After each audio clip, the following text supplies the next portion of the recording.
L'antisionisme aujourd'hui, c'est d'ailleurs Robert Badinter qui l'a dit il y a des années, l'antisionisme aujourd'hui est la forme moderne de l'antisémitisme. Qu'est-ce que ça veut dire? Tous les antisionistes? Tous les antisionistes. Tous? Tous. Antisionistes, ça veut dire contre l'entité sioniste, c'est-à-dire contre l'existence de l'État d'Israël.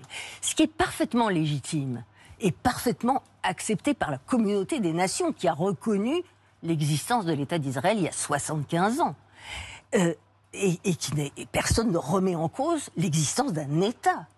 Ce qui est parfaitement légitime, c'est d'être opposé à un gouvernement, de dire que ce gouvernement, comme je le fais moi-même, comme je l'ai fait moi-même, mène une guerre dont on peut contester l'ampleur, qu'on peut contester les modalités, qu'il cherche sa survie à se perpétuer, qu'il cède à ses extrémistes au gouvernement, et que l'objectif qui était de libérer les otages, qui devait être le premier objectif.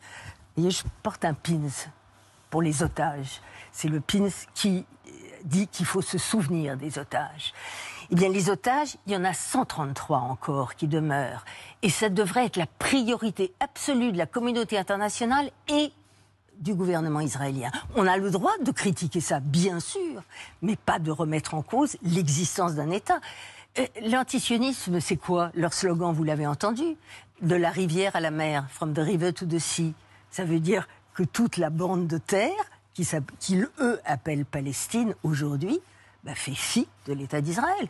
Donc ça, c'est quoi? C'est la négation. Au moins un Columbia, il disait mort aux Juifs ou les Juifs dehors. Moi, j'ai vu à la Sorbonne, ces derniers jours, il y avait une banderole qui disait « sionistes hors de nos facs ».